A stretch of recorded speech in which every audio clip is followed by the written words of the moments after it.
Welcome back to Read It and Eat, and if you're new to my channel, I love to talk about food, and I love to talk about books about food, but not really cookbooks.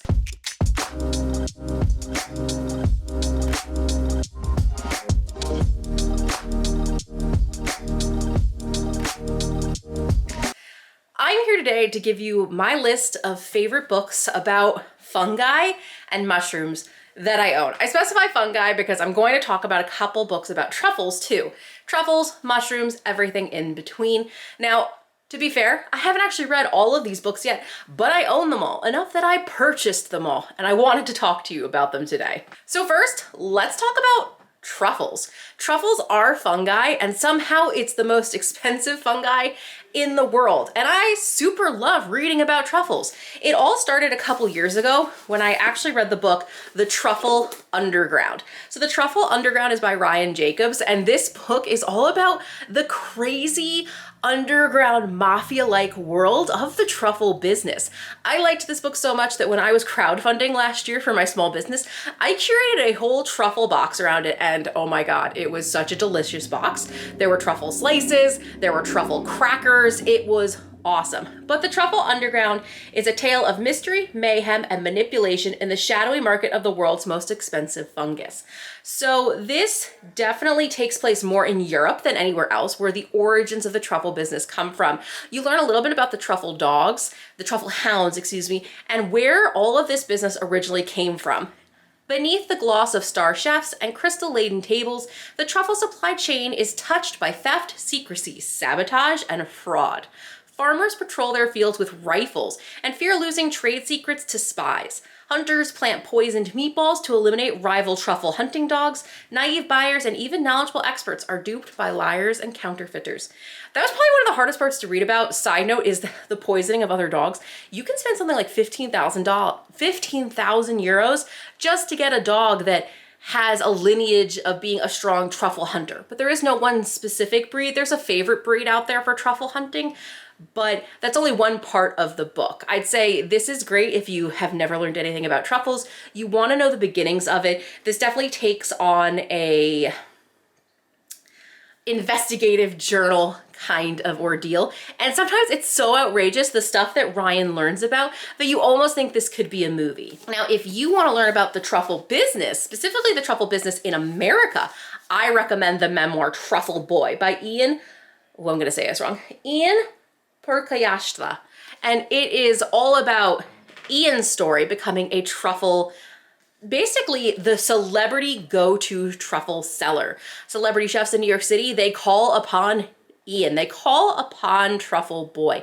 And he rises through the ranks of the truffle business at a very young age. So there's like this baby-faced boy coming into all of these high-end Michelin star chef restaurants trying to sell mushrooms. No, he does sell mushrooms, but his primary business and his claim to fame was the truffles themselves.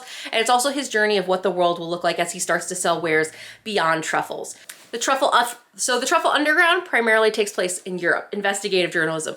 Truffle Boy is a memoir and is all about Ian's experience, how he got into the business and how he catapulted himself to fame and basically celebrity status at a very young age. So if you want to know specifically about the Truffle Hounds, pick up the book Truffle Hound. This is by James Beard award-winning author Rowan Jacobson. This is the most recent publication of the three, most recent coming out in 2022. A book Olive has also recommended this book as well.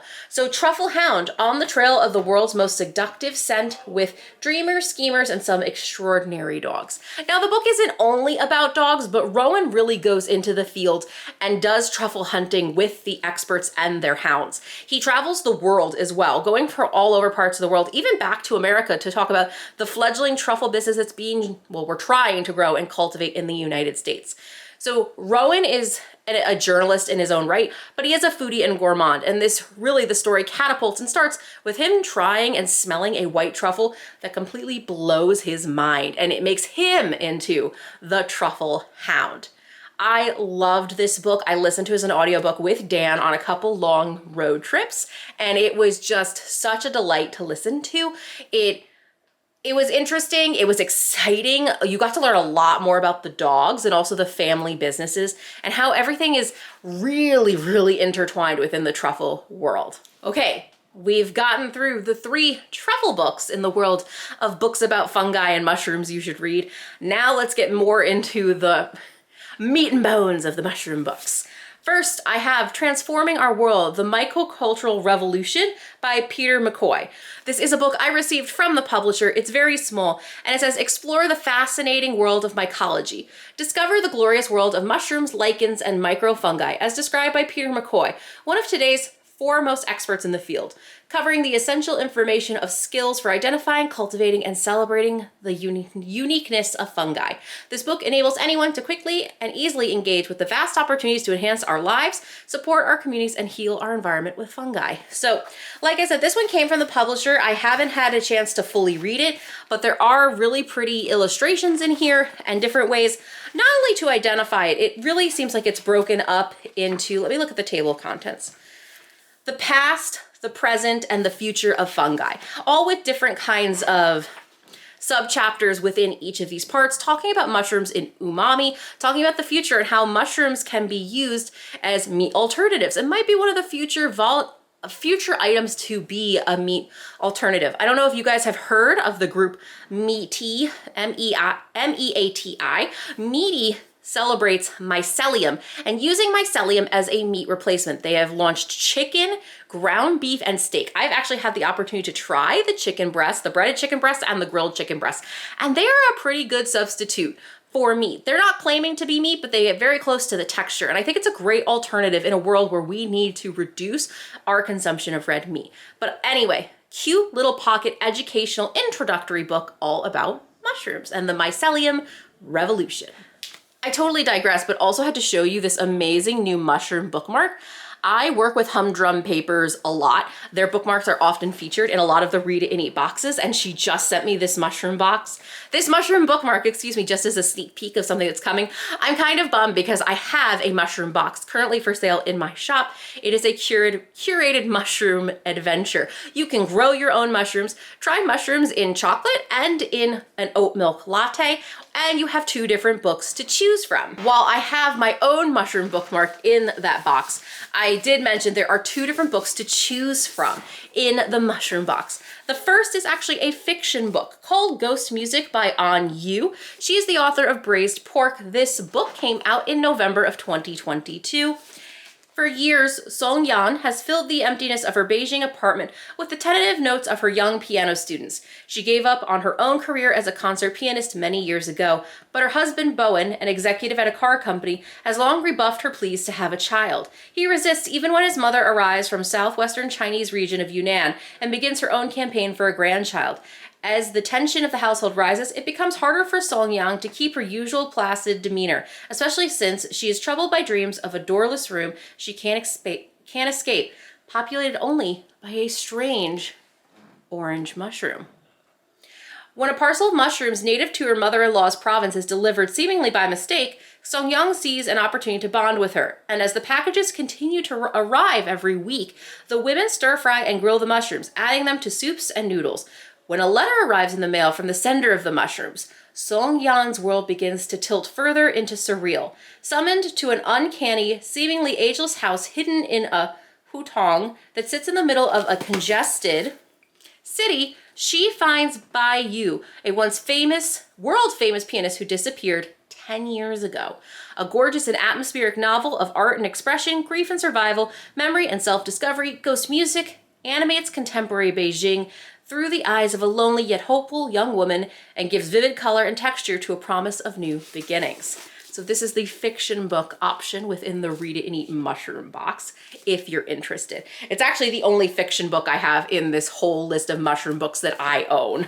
Along with the fiction option for the Read It and Eat mushroom box, you also have a nonfiction option. This one is a memoir, and it's The Way Through the Woods by Long Lit Woon. This is a memoir, and this is all about this woman she's coming to terms with the fact that her husband dies at a very young age in his 50s, and they have been together for a very long time, and She now has to find a world and a way to live without him. And she finds a way to work through her grief through the art of gathering mushrooms. Now, I am someone who has had to learn to live in a world like without my father. I lost my father to cancer 2 years ago. And there's something painful and very beautiful about this book. It's hard to spoil a memoir, so I don't want to say too much because it is her life. It is a process. It is grieving, but I found it beautiful and heartache, like just heartache. It's a really good book, and you will learn about mushrooms because she's learning to gather and forage mushrooms herself. Next up is the book, What a Mushroom Lives For, Matsutake and the Worlds That They Make by Michael J. Hathaway. So this is a brand new book. It came out, I'm probably speaking out of turn. I think it came out at the very end of last year. Yeah, 2022 from the Princeton University. I saw this on the new releases shelves of Barnes and Nobles. I don't normally even buy brand new books anymore at Barnes and Nobles. I try to buy only from my small businesses or from bookshop.org, but I saw this cover and I just wanted it.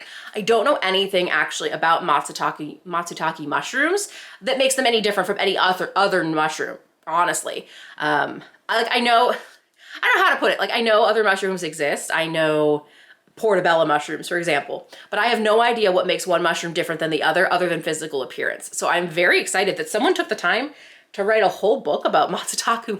I can't even speak. I apologize. Matsutake mushrooms. Like, what could be in this book? I'm so excited to learn more. If anybody has experience with matsutake mushrooms, drop it in the comments below because it's not a mushroom I even actively cook with. And the final book on the list of mushroom and fungi books that I own that I think you should read, which is a really long YouTube title and probably I will not use, is Entangled Life, How Fungi Makes the Worlds Change Our Minds and Shape Our Futures by Merlin Sheldrake. Now, I read this last year. I think I even reviewed this book last year. This is the first mushroom book I read that opened my eyes to how cool mushrooms can be. Mushroom and mycelium specifically. Mycelium is the underground network that is autonomous. It like has a hive mind. It exists all on its own. It's almost like ancient magic, the last kind of magic left in the world. People still don't understand why mycelium grows the way it does, how it has a network that attaches to the trees and keeps the trees and the forest alive. It's all connected in a really beautiful way. And it kind of reminds me of like the World Wide Web and all of this interconnectedness. And this was the book that took me there and started me on this obsession and journey of mycelium. So let me read the back for you. When we think of fungi, we likely think of mushrooms, but mushrooms are only the fruiting bodies, analogous to apples of an underground tree. Most fungi live out of sight and are easy to miss, yet make up a massively diverse kingdom of organisms that support and sustain nearly all living ecosystems. The more we learn about fungi, the less makes sense without them. That was my cat running by. Merlin Sheldrake's exploration of this astonishing kingdom of life reveals how fungi and our relationship with them are changing our understanding of how the world works. Bringing to light science's latest discoveries, he points us towards the fundamental question that fungi provoke about the nature of life, intelligence, and identity. I cannot recommend this book enough. It is so cool. I love that this, again, I said it before, this is the book that opened my eyes to mycelium and the world of fungi. And it's fitting that it's the final book to close out this video in a list of books about mushrooms, fungi, and truffles that I think you should read. They're also the books I own. There are only a couple that I haven't finished reading yet. I really hope that you'll pick them up. Let me know in the comments below. Let me know in the comments below which of these books has jumped out to you. Would you ever consider growing your own mushrooms? You can using the mushroom box from Read It and Eat. I'm currently growing my own mushrooms now that we're getting out of winter and into spring, and I am so excited. I hope you're well. I hope you are reading something great and eating something delicious, and I will see you in the next video. Bye.